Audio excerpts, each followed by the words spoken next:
अस्सलाम वालेकुम व्यूअर्स, आप देख रहे हैं प्रोग्राम ब्रास टैक्स और मैं हूं आपकी होस्ट मारूफ कुरैशी। हमारे साथ हमारे डिफेंस एक्सपर्ट मौजूद हैं जनाब जैद हामिद साहब। अस्सलाम वालेकुम सर। व्यूअर्स, जैसा कि आपको पता है कि हम इकबाल पुरस्कार के हवाले से अपना सीरीज ऑफ प्रोग्राम जो है कंटिन्यू कर रहे हैं। लास्ट एपिसोड में हमने बात की थी इकबाल के पैन इस्लामिक विजन के हवाले से। जैद साहब, इस प्रोग्राम में जो मेरा स्टार्ट हम लोग करेंगे वो ये करेंगे कि इकबाल को इकबाल बनाया किसने, सियालकोट में पैदा होने वाले बच्चे की इकबाल तक के सफर में क्या उसके वालिदैन की तरबियत का हाथ था या असातिज़ा की? What made Iqbal Iqbal? देखिए, ये एक गैर मामूली सवाल है। इकबाल को इकबाल किसने बनाया? ये क्योंकि हम इस बात को अपने पिछले प्रोग्रामों में डिस्कस कर चुके हैं कि तारीखी तौर पर मुसलमानों के उरूज व ज़वाल के अदवार में एक ऐसा लम्हा आ चुका था कि अब मुसलमानों के उरूज के दौर का आगाज होना था। इस मौके पर तारीख में अगर आप उठा के देखिए कि हर उस दौर में जब मुसलमानों के उरूज का दौर होता है या उनको इस्तेहकाम दिया जाता है या उनको जुल्मत से निकाल कर रोशनी की तरफ दोबारा लाने का सफर शुरू होता है, तो अल्लाह किसी अजीम हस्ती को पैदा करता है। ये उसकी सुन्नत रही है। हर दौर में ऐसे वजूद आते रहें, कहीं सलाहुद्दीन अय्यूबी की शक्ल में आते रहें, कहीं मुजद्दिद अल-फिस्तानी की शक्ल में आते रहें, कहीं वो नूरुद्दीन जंगी के रूप में हैं, कहीं टीपू सुल्तान के रूप में। अल्लाह ताला ने तारीख इस्लाम में कोई मौका ऐसा नहीं छोड़ा है कि जब मुसलमानों को दोबारा अहिया के लिए, उनके रिवाइवल के लिए, उनको जिंदा करने के लिए अल्लाह अपने खास बंदे ना भेजता। उनके रूप बदलते रहते हैं। कहीं वो जनरल के रूप में होते हैं, कहीं मुफक्किर दानिश्वर, कहीं आलिम होते हैं, कहीं पे वो मुजद्दिद के रूप में होते हैं। ये सब उनके मुख्तलिफ रूप हैं, लेकिन ये होते सब अल्लाह के भेजे हुए बंदे हैं।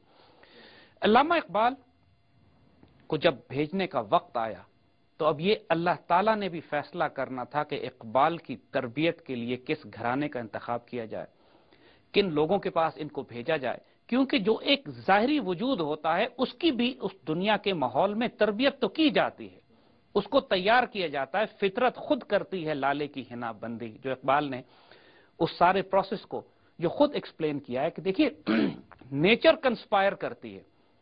अल्लाह ताला जब एक दफा फैसला कर लेता है कि मैंने अपना कोई मुजद्दिद, अपना कोई बंदा, अपना कोई फकीर, अपना दरवेश, अपना जनरल, अपना कोई ऐसा मुजाहिद मैंने भेजना है जिसने उम्मत को बेदार करना है, तो इकबाल इस घराने में क्यों आए?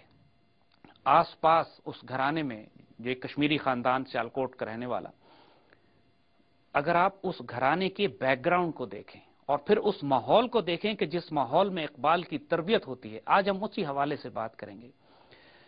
देखिए, इकबाल के वालिद शेख नूर मोहम्मद कश्मीरी खानदान से ताल्लुक़ रखते थे।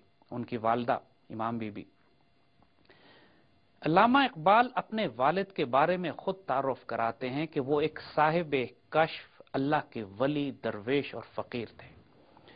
यानी इकबाल जैसे मुफक्किर, दानिश्वर, फलसफी जो यूरोप को देख कर आ चुके थे और पूरी दुनिया पर उनकी निगाह थी, अपने वालिद से जो फैज़ उन्होंने लिया शुरू में, आगाज़ ज़िंदगी में, इकबाल को इकबाल बनाने में बहुत बड़ा हाथ इनके वालिद की तरबियत का था।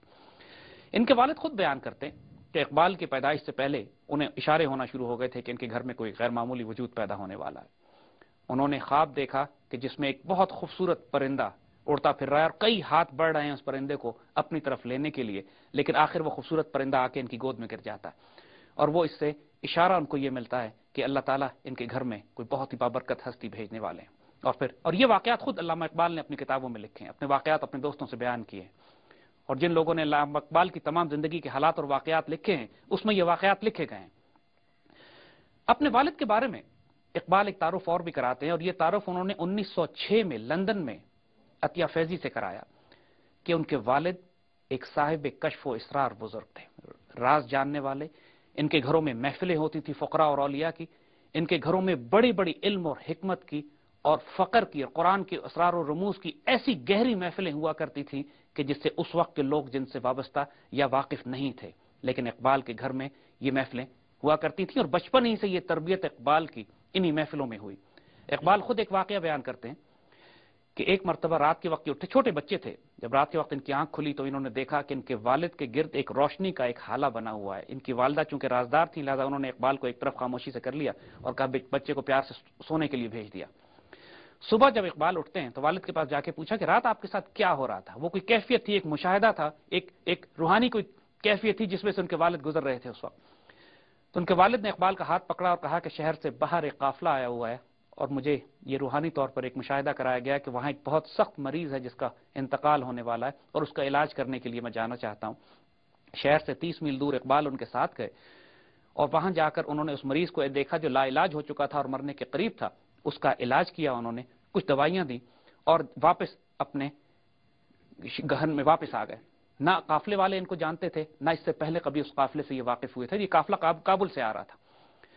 چند دنوں کے بعد وہ قافلہ جب شہر پہنچتا ہے تو وہ مریض صحتیاب ہو چکا ہوتا ہے اور قافلے والے بڑا تحفہ اور انعام ان کو دینا چاہتے ہیں، لیکن یہ انکار کرتے ہیں۔ یہ واقعہ جو تقریباً غیر معمولی معجزہ تھا، اقبال نے عطیہ فیضی کو سنایا تھا۔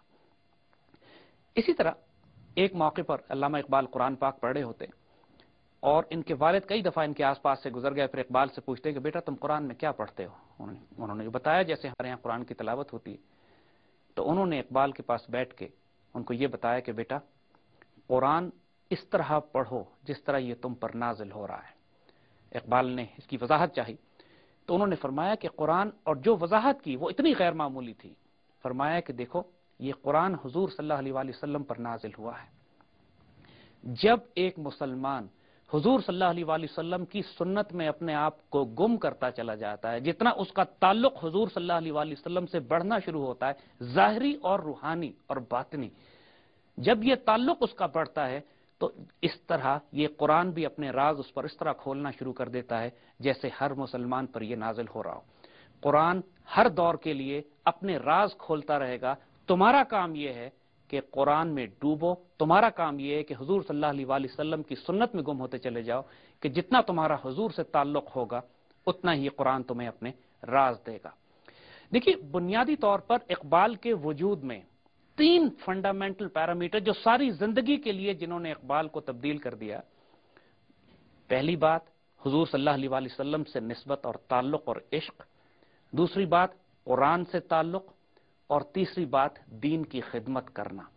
یہ تینوں باتیں ان کے والد نے ان کے وجود میں داخل کی تھی۔ ایک مرتبہ اقبال جب اپنی تعلیم مکمل کر رہے تھے تو ان کے والد نے ان سے کہا کہ بیٹا میں نے تمہاری تعلیم و تربیت پر بہت زیادہ وقت، روپیہ، محنت خرچ کی ہے، ایک قرض ہے جو تمہارے اوپر واجب ہے، وہ تم مجھے ادا کر دینا۔ اقبال ذرا حیران ہوئے کہ میرے والد کون سی خدمت، میں کیسے قرض ادا کر سکتا ہوں؟ کہنے لگے جو قرض تمہارے اوپر ہے وہ یہ کہ تم نے اب دین کی خدمت کرنی ہے، ساری زندگی اپنے آپ کو اللہ کے رسول کے دین کے لیے وقف کرنا۔ بنیادی طور پہ دیکھیے جو فنڈامنٹل پیرامیٹرز تھے کہ حضور صلی اللہ علیہ وآلہ وسلم سے عشق، نسبت اور تعلق، قرآن سے تعلق اور دین سے خدمت، یہ تینوں باتیں والد ان کو دے چکے تھے بہت شروع میں۔ حضور صلی اللہ علیہ وآلہ وسلم سے عشق و نسبت کے کچھ واقعات اتنے غیر معمولی ہیں جو ان کو اپنے والد کی طرف سے ملے۔ ایک موقع پر علامہ اقبال چھوٹے بچے تھے، گھر میں کوئی سوال کرنے والا آیا اور اس سوال کرنے والے سے علامہ اقبال نے کچھ سختی سے بات کر لی۔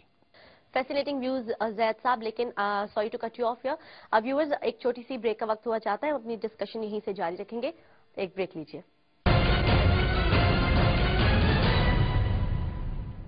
ویلکم بیک ویورز، زید صاحب اقبال پر اسرار کے حوالے سے اپنی ڈسکشن کو مزید آگے بڑھاتے ہیں۔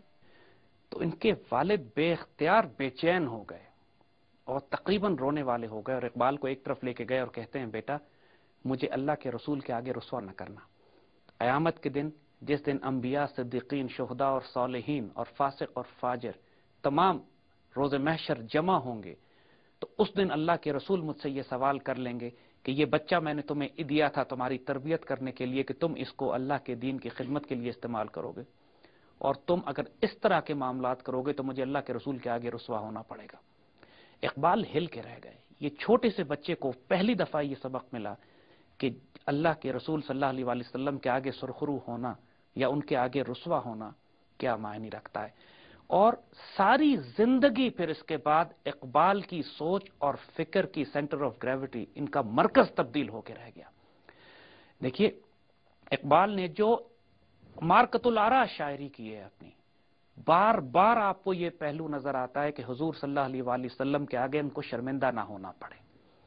ان کی وہ خوبصورت اشعار جو اللہ تعالیٰ کو مخاطب کر کے وہ کہتے ہیں کہ تو غنی از دو عالم من فقیر، روز محشر عذر ہائے من پذیر، गर तुम्ही बीनी हिसाबम नागुजीर अज निगाह मुस्तफ़ा उरा पिन्हा बिगीर। अल्लाह ताला आप गनी हैं दो आलम के, मैं एक फकीर, एक मिस्कीन, एक आजिज बंदा हूं।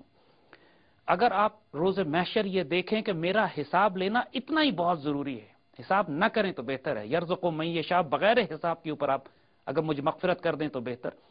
लेकिन अगर आप मेरा हिसाब करना ही चाहते हैं, अज निगाह मुस्तफ़ा उरा पिन्हा बिगीर, हुजूर सल्लल्लाहु अलैहि वसल्लम से छुपा के हिसाब लीजिएगा। यानी ये तसव्वुर इतनी शिद्दत से इकबाल के वालिद ने उस खास वाक़े के बाद इकबाल के अंदर दाखिल कर दिया था कि सारी जिंदगी अब इकबाल इसी तसव्वुर पे थे।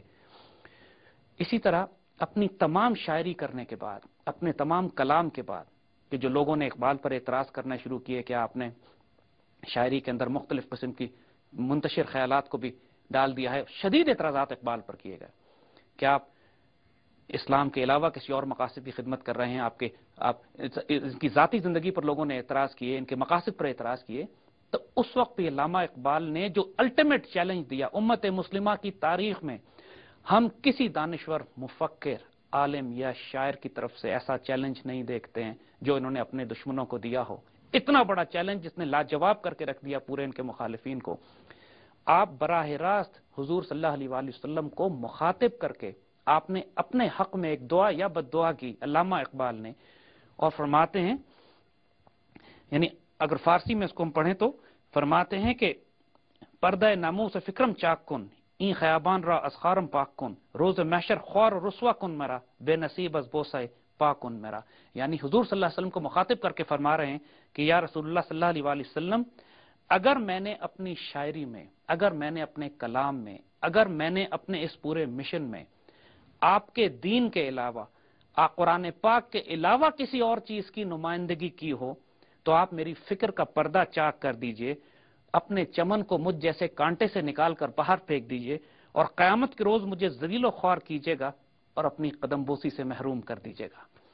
इतना बड़ा चैलेंज, इतना यकीन इस बात पर कि जो कुछ मैं कह रहा हूं, जो कुछ मेरी जिंदगी का मिशन है, जो कुछ मैंने जिंदगी के एक एक सांस गुजारा है, उसका मकसद अल्लाह के रसूल सल्लल्लाहु अलैहि वसल्लम के दीन की नुमाइंदगी है। ये चैलेंज कायनात में आज तक कोई मुसलमान आलिम या दानिश्वर या मुफक्किर अपने काम के बारे में नहीं दे सका। लेकिन ये कॉन्फिडेंस जो अल्लामा इकबाल को था, जो यकीन था, और ये बिल्कुल उसकी बुनियाद उस अव्वल वक्त से पड़ती है कि जब इनके वालिद ने इनको पहले दिन बता दिया था कि बेटा रोज महशर रसूल अल्लाह के आगे रुस्वा न करना मुझे, ना अपने आप को, ना मुझे। और इसके बाद आप देखेंगे कि अल्लामा इकबाल की तमाम वजूद का मरकज ही अल्लाह के रसूल सल्लल्लाहु अलैहि वसल्लम बन गए कि मोहम्मद से वफा तूने तो हम तेरे हैं, जहां चीज है क्या लौह कलम तेरे हैं। मुसलमान नौजवानों को शाहीन शह लौलाक कहा है आपने, यानी एक शाहीन शह लौलाक हुजूर सल्लल्लाहु अलैहि वसल्लम के लिए खिताब है और तुम उनके शाहीन हो। जब इब्लीस की नसीहत होती है, जब इब्लीस अपने इब्लीस की मजलिस शुरा जो उनके कलाम में है, उसमें जो इब्लीस अल्टीमेट नसीहत करता है अपने चेलों को, अपने मुरीदों को, तो वो उस हवाले से भी वहां पर हुजूर सल्लल्लाहु अलैहि वसल्लम की निस्बत जो इब्लीस की नसीहत कही गई है वो ये कि ये फाका कश के जो मौत से डरता नहीं लेकिन रूह मोहम्मद इसके बदन से निकाल दो। यानी इब्लीस की अल्टीमेट चाल यही होगी कि हुजूर सल्लल्लाहु अलैहि वसल्लम से इसका ताल्लुक तोड़ दिया जाए। और आखिर में इकबाल ये भी कहते हैं कि बा मोहम्मद बेरसानीद ख्वेश के दीन हमा उस बाऊ न रसीदी तो तमाम बुल हबी अस्त, कि हुजूर सल्लल्लाहु अलैहि वसल्लम तक पहुंचो कि असल तुम्हारा दीन वही है। अगर हुजूर तक ना पहुंच सके तुम, तो बाकी जो कुछ तुम कर रहे हो वो बुलाबी है। देखिए इसमें एक बहुत बड़ी रूहानी डायमेंशन है अल्लामा इकबाल के वजूद की, क्योंकि मकसद हयात और इंसान की ड्यूटी में जो इसको इस दुनिया में दी जाती है वो फर्क करते हैं। हर इंसान का मकसद हयात तो एक है कि इंसान अल्लाह और रसूल सल्लल्लाहु अलैहि वसल्लम से ऐसा ताल्लुक रखे कि उसके और अल्लाह रसूल के दरमियान कोई हिजाब बाकी ना रहे। और दुनिया में ड्यूटी मुख्तलिफ हो सकती है, दुनिया में किसी की दानिश्वर की ड्यूटी है, किसी की जनरल की ड्यूटी है, किसी की बादशाह वक्त की ड्यूटी है। तो अल्लामा इकबाल जो तसव्वुर देते हैं उसकी बुनियाद वहीं से पड़ती है कि जहां से उनके वालिद शेख नूर मोहम्मद हुजूर सल्लल्लाहु अलैहि वसल्लम कुरान पाक और खिदमत इस्लाम के हवाले से इकबाल के अंदर कूट कूट कर ये जज्बात को भर देते हैं। इसरार खुदी जो किताब फारसी में सबसे पहले इकबाल ने लिखी, इनके वालिद ने इकबाल से लिखवाई थी। और इकबाल क्योंकि इनके वालिद एक दरवेश, एक फकीर थे और इकबाल की जरूरत नहीं होती थी कि अपने वालिद के आगे किसी किस्म की कोई बात कर सकें, तो वालिद के कहने पे किताब लिखी। जब उनके दोस्तों ने पूछा कि क्या वालिद ने इस किताब को पसंद किया, तो इकबाल फरमाते हैं कि वो सिर्फ मुस्कुराए, और ये मुस्कुराना मेरे लिए बहुत बड़ा सर्टिफिकेट था कि मेरे वालिद ने इसको कबूल कर लिया, पसंद किया। इसी तरह इकबाल की वालदा एक गैर मामूली दरवेश फकीर खातून। इस बात से अंदाजा कीजिए कि इकबाल की वालदा को एक मर्तबा शक हो गया कि उनके वालिद जो नौकरी कर रहे हैं वो नौकरी शायद ठीक नहीं है, या उसमें रिस्क हलाल शायद ना हो। उनका वहम था। जाहिर है इकबाल के वालिद के लिए मुमकिन नहीं था कि कहीं हराम नौकरी करते, मगर उनको वहम हो गया कि जिस जगह वो नौकरी कर रहे हैं शायद उस शख्स का रिस्क ठीक नहीं है। उस वक्त इकबाल इतने छोटे बच्चे थे कि मां के दूध पे थे।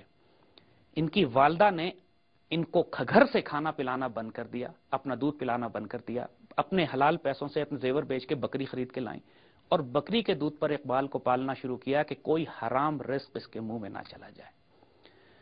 अल्लामा इकबाल की मां ने तरबियत इस तरह शुरू की इनकी, और फिर उस बच्चे के मुंह में जो हलाल रिस्क जाता था, फिर उनके वालिद बड़ी मिन्नत समाजत करके वालदा को समझाया कि मेरा रिस्क हलाल है। जब उनको तसल्ली हो गई तो फिर घर के खाने से इकबाल को भी रिस्क देना शुरू किया। देखिए, जिन लोगों से अल्लाह ताला ने गैर मामूली काम लेने होते हैं उनकी उठान बहुत पहले नजर आ जाती है। इनकी पैदाइश से पहले भी उनके वालिदैन को बिशारतें हो चुकी थी, और इकबाल के पैदा होने के बाद इस घर का माहौल यह था कि इस माहौल में इकबाल जैसा शाहीन ही पैदा हो सकता था। इसके बाद इकबाल ने पूरी दुनिया में फिरना था। उन्होंने पूरी दुनिया के हर माशरे, हर तहजीब, हर इखलाकी निज़ाम को देखना था।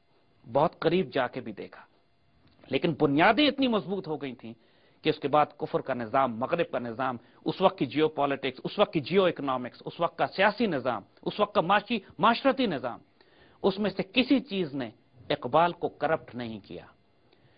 इकबाल नरम दमे गुफ्तगू, गरम दमे जुस्तजू, रज़्म हो या बज़्म हो, पाक दिलो पाक बाज, सारी जिंदगी उन्होंने अपनी इन्हीं उसूलों पर गुजारी।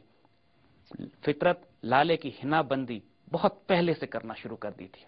फैसिनेटिंग व्यूज जैद साहब, लेकिन वक्त हुआ चाहता है एक छोटी सी ब्रेक का। व्यूअर्स एक ब्रेक लीजिए, ब्रेक के बाद दोबारा हम हाजिर होते हैं और अपनी गुफ्तगू का सिलसिला यहीं से जारी रखेंगे।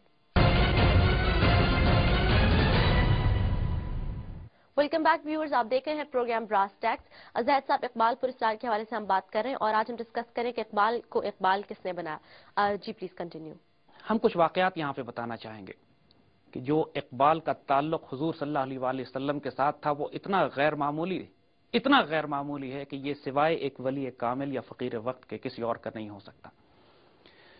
यानी इनकी तमाम जिंदगी अल्लामा इकबाल की इस बात पर गवाह है कि जब भी हुजूर सल्लल्लाहु अलैहि वसल्लम का इसमें मुबारक भी इकबाल के सामने आता था तो इकबाल की आंखें नरम हो जाती थी, इकबाल की आंखों से आंसू जारी होना शुरू हो जाते थे। जब अपनी शुरू में नौजवानी में ही जब अपनी तालीम के लिए ये हिंदुस्तान से निकलकर यूरोप जा रहे थे तो यमन के पास से जब गुजरे हैं तो साथ सरजमीन अरब नजर आई है और इकबाल बेचैन हो गया उस वक्त, और इतना खूबसूरत उन्होंने कलमात उस वक्त कहे हैं, ये ख्वाहिश का इजहार किया है कि काश मेरा वजूद इस खाक में मिल जाए और हवा इसके वजूद के पुर्जों को उड़ाती फिरे उस जगह कि जहां पे हुजूर सल्लल्लाहु अलैहि वसल्लम तशरीफ लाए और जहां पर हुजूर आराम फरमा रहे हैं। इकबाल की वो गैर मामूली शायरी जो हुजूर की शान में आपने फरमाई है।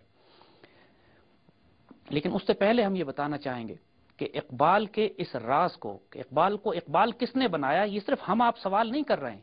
इससे पहले भी कई बड़े बड़े हमारे उलमा और दानिश्वर ये सोचते रह गए कि इकबाल को इकबाल किसने बनाया।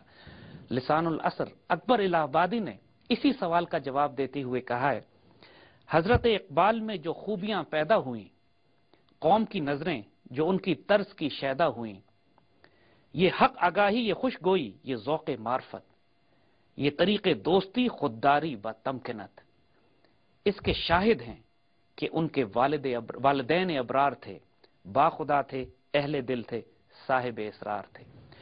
अल्लामा इकबाल की जो खुसूसियात हैं, खूबियां हैं, ये उसके राजदार इनके या वालिदैन हैं। और बाकी तीनों अफराद जिनका उन्होंने जिक्र किया है, बाखुदा, अहले दिल, साहिब इसरार, ये वो लोग कि जिनका ताल्लुक अल्लाह से था, अल्लाह वाले, दरवेश, फुकरा। इकबाल की तरबियत इन्हीं लोगों ने की।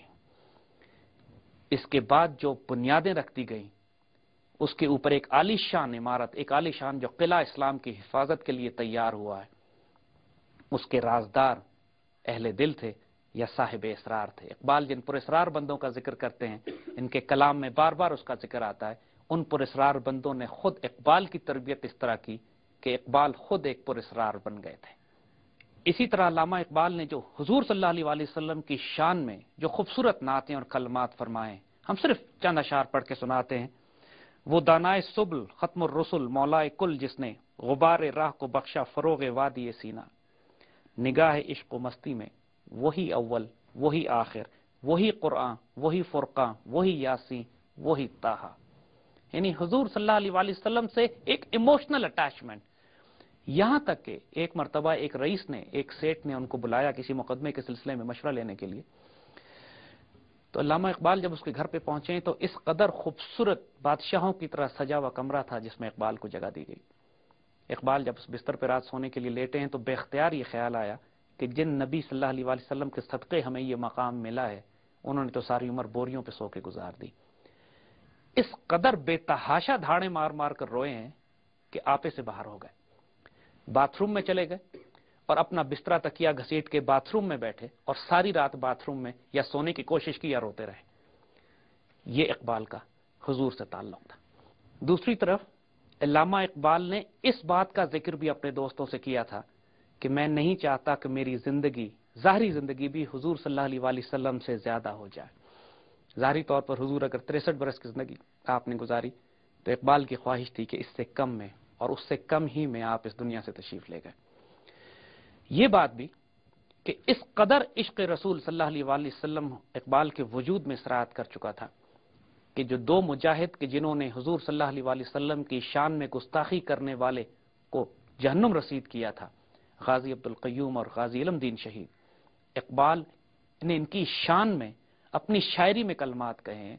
अब इनकी लोग जब इनके पास पहुंचे कि इन दोनों नौजवानों से के हवाले से कि इन्होंने किसी तरह इनको राजी कर लें कि ये अपने जुर्म से इनकार कर दें, तो इकबाल ने बल्कि उन लोगों को मना किया कि वो शहादत चाहते हैं, शहादत हासिल करना चाहते हैं, तुम उनको क्यों मजबूर कर रहे हो कि वो झूठ बोल के अपनी जान बचा लें।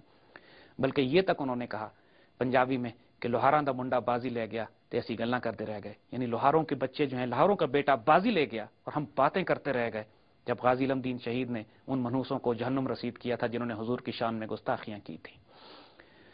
इकबाल ने गाजी इल्मदीन शहीद और बल्कि एक मकाम पर तो लोगों ने मजबूर तक कर दिया इकबाल को कि आप किसी तरीके से जाके उनको राजी कीजिए, लेकिन इकबाल ने हमेशा उनको इज्जत के निगाह से देखा, यूलोजाइज किया, उनकी तारीफ की, अपनी शायरी में उसका जिक्र किया। और ये एक ऐसे इश्क रसूल की एक मैनिफेस्टेशन थी इकबाल के वजूद में कि सिर्फ जाहिरी इश्क नहीं है, जो हुजूर की शान में गुस्ताखी करेगा उसकी गर्दन उड़ाने के लिए भी इकबाल तैयार है। और जिन्होंने गर्दनें उड़ाई हैं, इकबाल ने फिर उनको हमेशा के लिए अमर कर दिया अपनी शायरी में।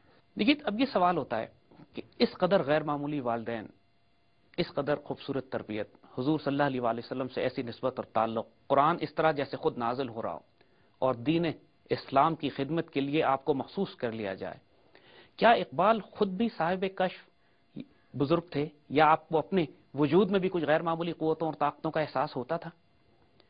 जी हाँ, होता था। इकबाल ने इसको एक्नॉलेज किया है कई दफा अपने दोस्तों से, हत्ता कि अपने वालिद से एक मरतबा जिक्र करते हुए कहते हैं कि मुझे अपने वजूद में ऐसी गैर मामूली कुव्वतों का एहसास होता है कि अगर मैं अपने बशरी कमजोरियों की तरफ ना देखूं, क्योंकि मेरी बशरी कमजोरियां बहुत सारी हैं, जब मैं अपनी बशरी कमजोरियों की तरफ देखता हूं तो मुझे एहसास होता है कि मैं एक बंदा बशर हूं जिस पर अल्लाह ने करम और फजल किया हुआ है और मुझे अपने बारे में कोई गलत फहमी नहीं होती। इनके वालिद मुस्कुराए इस बात के ऊपर और कहते हैं कि अच्छा है कि तुमको अपनी कमजोरियों का भी एहसास है, क्योंकि अगर इंसान को अपनी कमजोरियों और गलतियों और कोताहियों का एहसास ना रहे तो उसको तकब्बुर में आने में और उसका दिमाग खराब होने में ज्यादा देर नहीं लगती।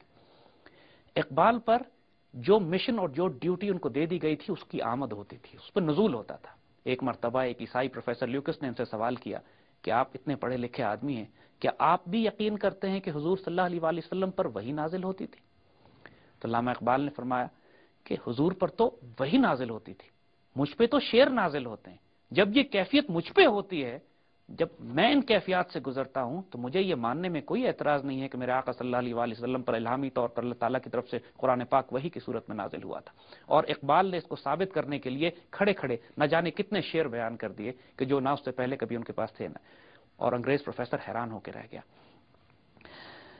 इकबाल बजाते खुद अपने बारे में कई मरतबा ऐसी बातें कर चुके हैं कि जिससे इशारा होता है کہ اقبال کے اندر غیر معمولی قوتیں کار فرما تھیں. لوگوں نے جب ان سے یہ کہا کہ آپ بڑی اچھی بات کرتے ہیں تو کہنے لگے کہ نکلی تو لبے اقبال سے ہے، جانے کس کی ہے یہ صدا، پیغام سکون پہنچا بھی گئی، دل محفل کا تڑپا بھی گئی. اور دوسری طرف ایک مرتبہ سیالکوٹ سے کوئی بچے آئے ان کے پاس ملنے کے لیے، تو اقبال اپنی دھوتی اور اپنی بنیان میں اپنے گھر کے باہر بیٹھے ہوئے تھے اور بڑے ہوقہ لگا کے. تو اس بچے نے جب کہا کہ میں ڈاکٹر اقبال سے ملنے آیا ہوں، تو بڑے پیار سے کہتے ہیں اس کو کہ جب ڈاکٹر اقبال تمہیں ملے تو اس کو میرا سلام کہہ دینا، میں بھی ڈھونڈ رہا ہوں اسے. اور پھر ایک شعر یہ ان کا اپنا ہے کہ اقبال بھی اقبال سے آگاہ نہیں ہے، کچھ اس میں تمسخر نہیں واللہ نہیں ہے. یہ باتیں صاحب دل صاحب راز لوگ جانتے ہیں کہ ایک ہی وجود میں کئی ڈائمنشنز کس طرح پیدا ہوتی ہیں. اقبال کی شخصیت کے حوالے سے ہم اپنی گفتگو مزید آگے جاری رکھیں گے، لیکن وقت ہوا چاہتا ہے ایک چھوٹی سی بریک کا. بریک کے بعد دوبارہ حاضر ہوتے ہیں.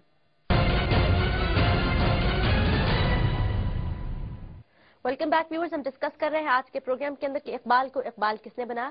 جی زید صاحب کنٹینیو پلیز. دیکھیے، والدین، قرآن پاک، حضور صلی اللہ علیہ وآلہ وسلم سے خاص روحانی تعلق، اور اس کے بعد اس گھر کے ماحول کے علاوہ جن بڑے بڑے افراد نے یا کابر نے یا اساتذہ نے اقبال پر اثر ڈالا، اس میں مولوی میر حسن کا نام بہت زیادہ سامنے آتا ہے. شروع میں تو اس زمانے کے رواج کے مطابق علامہ اقبال کو مکتب میں داخل کیا گیا، لیکن مکتب سے مولوی میر حسن ان کو اٹھا کر اپنے مدرسے میں لے آئے. ایک غیر معمولی درویش عالم دین، ایک فقیر، ایک ایسے صاحب نظر استاد کہ جن کے ساتھ استاد اور شاگرد کا اتنا شدید محبت اور ادب کا تعلق قائم ہو گیا کہ اس بات کے باوجود کہ طویل عرصے کے بعد جب اقبال باہر سے پڑھ کر بھی آ گئے اور ایک بہت بڑے عالم فاضل پروفیسر بھی بن گئے، تو ایک مرتبہ بازار میں بیٹھ کے حقہ پی رہے تھے تو ساتھ استاد مولوی میر حسن سامنے سے گزرے، اور اقبال اس بے چینی کے ساتھ اٹھ کے ان کی خدمت کے لیے بھاگے کہ اپنے جوتی بھی ایک پاؤں میں پیچھے چھوڑ گئے. اور پھر دنیا نے یہ تماشا دیکھا کہ اقبال ہاتھ باندھ کے اپنے استاد کے پیچھے چلے جا رہے ہیں، اس طرح کے ایک پاؤں میں جوتا ہے اور ایک پاؤں میں جوتا نہیں ہے، اور استاد کو باعزت طریقے سے گھر پہنچا کر پھر واپس آتے ہیں. ادب پہلا قرینہ ہے محبت کے قرینوں میں. اقبال اپنی شاعری میں بار بار اس کو ایمفسائز کرتے ہیں. اقبال کی تمام زندگی میں جو چیز آپ کو واضح نظر آئے گی، ادب اور خدمت. حضور صلی اللہ علیہ وآلہ وسلم کا ادب، قرآن کا ادب، والدین کا ادب، اساتذہ کا ادب، اپنے دین کا ادب، اور سب سے بڑھ کر اپنی خودداری اور عزت نفس کا ادب. کچھ واقعات بچپنے کے اقبال کو ہم آپ کو سناتے ہیں، غیر معمولی دلچسپ، بیکاز اس سے آپ کو یہ بھی اندازہ ہوگا کہ اقبال صرف ایک خشک مزاج فلسفی نہیں تھے، رگے ذرافت ان میں کوٹ کوٹ کے بھری ہوئی تھی. Sense of humour was fascinating. اور اس قدر حاضر جواب. ایک مرتبہ چھوٹے بچے تھے، ان کو بٹیروں سے اور کبوتروں سے کھیلنے کا شوق تھا، تو اپنے استاد کے مدرسے میں بٹیر بھی لے کر آ گئے. تو مولوی میر حسن نے بڑے پیار سے پوچھا کہ اقبال تمہیں بٹیر سے کھیلنے میں کیا مزہ آتا ہے؟ تو بٹیر کو استاد کی طرف بڑھا کے کہتے ہیں آپ بھی کھیل کے دیکھ لیجیے. اور اسی طرح ایک موقع پر ذرا دیر سے مدرسے پہنچے تو استاد نے پوچھا اقبال دیر سے کیوں آئے ہو؟ کہتے ہیں حضرت اقبال تو دیر سے ہی آتا ہے. یعنی یہاں اقبال سے مراد ان کی بلندی اور عروج، ماشاءاللہ حاضر جوابی ان کی غیر معمولی. ایک موقع پر انہوں نے غلط لکھ دیا، یعنی غین لام تے سے تو یہ لکھنے کے بجائے. جب بہت ظاہر ہے، جب یہ اندازہ کیجئے جب اس لیول پر غلطی کر رہے ہیں تو بالکل بچپنے کے اور چھوٹی عمر کے دور ہوں گے. تو استاد نے اقبال سے کہا کہ اقبال غلط کو صحیح کرو. تو بڑے پیار سے استاد سے کہتے ہیں استاد اقبال کبھی غلط کو صحیح نہیں کرے گا، غلط ہمیشہ غلط رہے گا. اب دیکھیے اس حاضر جوابی کو، دیکھیے اس غیر معمولی وجود کو جو نظر آ رہا تھا دیکھنے والوں کو کہ یہ وجود آگے بڑھ کر کیا بن جائے گا. اسی طرح ایک مرتبہ اپنے استاد میر حسن کے ساتھ، مولوی میر حسن کے ساتھ باہر نکلے تو مولوی صاحب نے اپنا کوئی بھانجا یا بھتیجا چھوٹا بچہ تھا جس کا نام احسان تھا، وہ ان کی گود میں دے دیا کہ اقبال تم اس کو اٹھا کے ساتھ ساتھ چلو. اب اقبال خود بھی چھوٹے تھے تو بچہ بہت بھاری لگنے لگا ان کو، تو اس کو لے کے کھڑے ہو گئے تھوڑی دیر میں. تو استاد نے مڑ کے پوچھا کہ اقبال آتے کیوں نہیں ہو؟ تو بڑے پیار سے کہتے ہیں کہ استاد آپ کا یہ احسان بہت بھاری ہے. اور ماشاءاللہ اس قدر سینس آف ہیومر اور حاضر جوابی کے ساتھ، مگر مولوی میر حسن کے ساتھ ان کا تعلق ساری عمر قائم رہا. اس کے علاوہ ان اساتذہ نے اقبال کا رخ جن بزرگوں کی طرف موڑ دیا، ان میں بہت بڑے بڑے نام اور بڑے بڑے وجود ایسے ہیں کہ جن کا ہم تھوڑا سا ذکر کرنا چاہیں گے. خاص طور پہ جلال الدین رومی. अल्लामा इकबाल अपने आप को मुरीद हिंदी कहते थे और जलालुद्दीन रूमी जो कोनिया में तुर्की में आज दफन है उनको पीर रूमी। और इस कदर ताल्लुक दोनों का आपस में था, रूहानी ताल्लुक उनका इतना आपस में था कि इसके एतराफ में आज तुर्की में मौलाना जलालुद्दीन रूमी की कब्र के पास उनके कदमों में उन्होंने एक सिंबॉलिक कब्र बनाई हुई है अल्लामा इकबाल की, और उस पर उन्होंने लिखा हुआ भी है कि शायर मिल्ली पाकिस्तान, जिनका एक रूहानी ताल्लुक इकबाल इनके साथ था, तो हम उनके अदब और एहतराम में और उनकी याद में एक कब्र वहां बनाते हैं।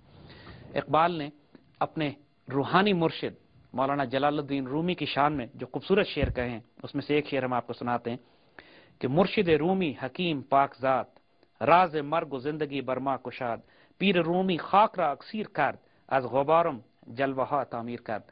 यानी मुर्शिद रूमी एक हकीम, एक पाक जात मेरे, कि जिनसे मैंने जिंदगी और मौत के राज को सीखा, यानी जिंदगी के उरूज और जवाल को, अब्दी हकीकतों को मैंने पीर रूमी से सीखा। पीर रूमी खाक रा अक्सीर करद, मेरी मट्टी को उन्होंने अक्सीर कर दिया, मेरी खाक को उस पीर ने अक्सीर कर दिया और मेरी मट्टी से ऐसे ऐसे वजूद तराशे, ऐसे ऐसे वजूद बनाए, ऐसे से उसको जाहिर कर दिया।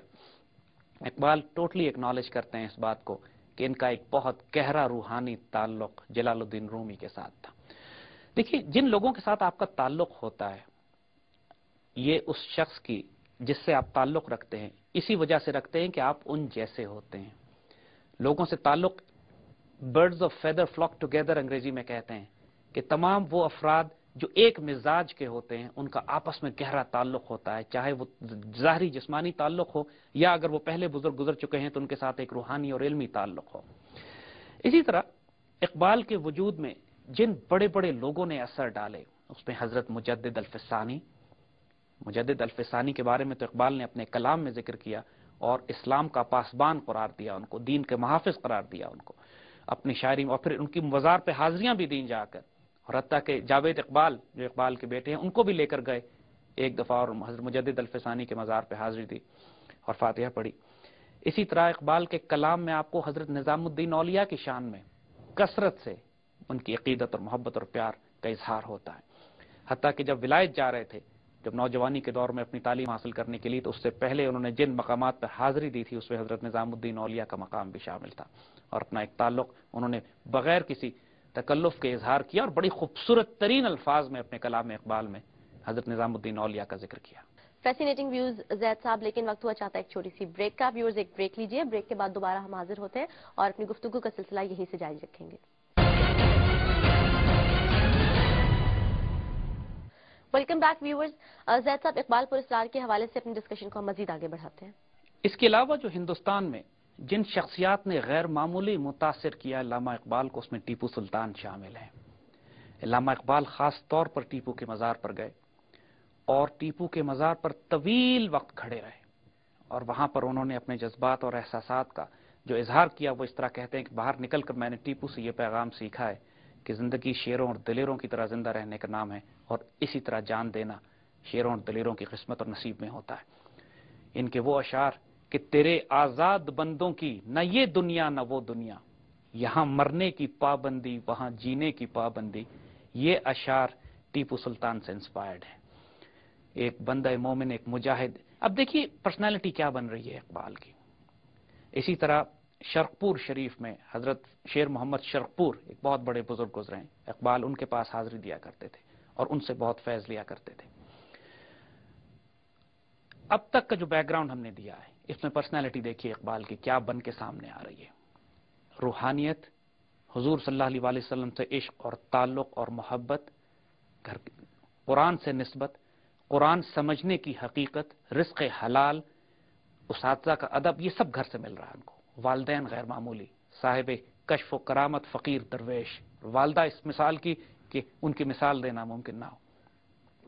फिर उस्ताद मौलवी मीर हसन जैसे, फिर रूहानी फैज़ जिन बुजुर्गों से इकबाल ले रहे हैं, जलालुद्दीन रूमी, मुजद्दिद अल्फसानी, हज़रत निज़ामुद्दीन औलिया, मगर साथ साथ इनके वजूद में एक शाहीन बसता है जो टीपू सुल्तान पे जाके ठहरता है, जो टीपू सुल्तान से इंस्पिरेशन लेना शुरू करते हैं।